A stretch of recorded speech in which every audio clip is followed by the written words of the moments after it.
Brighton will be looking to get one step closer to a first FA Cup title in the club's history when they host Nottingham Forest in their quarter-final tie tomorrow night. We heard from Fabian Hurzeler earlier this morning. To reflect on that now, we can cross to Mark McAdam, who's at Brighton for us. Hi there, Mark. I mean, this is a chance for the club to make history in this competition, isn't it? How's Hurzeler feeling ahead of, such a huge game for the club?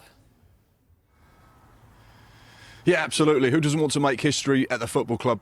Fabian Hurzeler in his first season as Brighton Hove Albion head coach. And it's been going rather well recently. They're in with a shout of getting European football for only the second time in the club's history. And of course, just 90 minutes away from potentially going to Wembley and getting to an FA Cup semi-final, which would only be the third time in the club's history that they've ever achieved that. The last time was back in 2022-23 when they were beaten by Manchester United after it finished 0-0 in normal time. They were beaten on penalties. Before that, it was 2018-2019 where they were beaten by Manchester City. They did get to the FA Cup final in 1983, but there's obviously a few games to go between now and that kind of an achievement. But they are on the verge of doing something special. And they go into this weekend's game with Nottingham Forest in excellent form. They've not lost in their last 7 games. They've won 6 of them. And off the back of the international break, the final one of this season, Fabian Hurzeler went back home to Germany and was reminded about just how important the FA Cup is. When I spent some time in my hometown walking through the city, one of the Brighton supporter called my name and said he's really looking forward towards the game. So even in my free time, he said that we have to give everything in this game. And of course you feel it, but for me it's important that we don't make it like artificial big. It's of course an important game. It's an important game like all the other games, so we say, because in all the games we can improve ourselves. In all the games we have to go to the limits, and that's what we have to do tomorrow. Mark, it was a night to forget, wasn't it, for Brighton the last time these sides faced off Forest with that 7-0 drubbing last month. Is this a chance at revenge?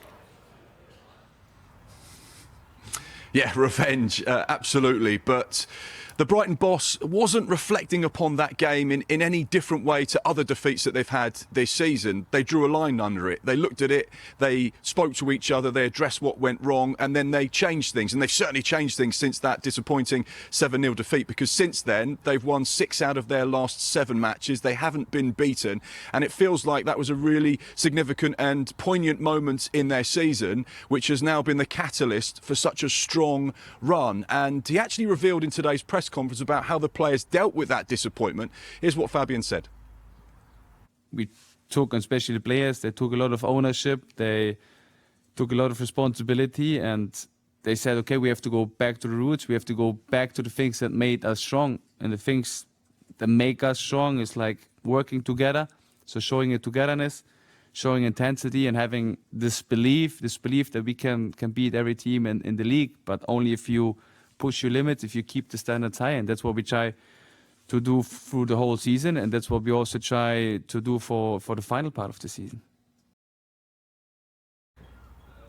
So there you go, that's the thoughts of Fabian Hurzeler, who was speaking to the media at the training centre today. And before I hand back to you, Hayley, there'll be a lot of Brighton and Hove Albion fans sat at home saying, what's the latest with injury news? Because we've got so many question marks over players at the moment. There's been a lot of players that have been away on international duty as well. And I have got some positive news, because Fabian Hurzeler revealed in today's press conference that Lewis Dunk is back and in contention to play for Brighton and Hove Albion. So that's going to be a huge boost for the Brighton head coach, because Lewis Dunk, who has played in excess of 400 games for Brighton, he is the skipper, he is the main man, he is the leader. He is back since the beginning of February after injury, so that's a really big boost as well. Other players to keep an eye on: Matt O'Reilly is also back in contention. Solly March should be okay. That's the exact words of Fabian there. Unfortunately, no Joel Veltman or no Tariq Lamptey. He's going to be out for 3, 4, 5 weeks because of an ankle injury as well. And the players that travelled to Japan, Kaoru Mitoma, who didn't play in the second game,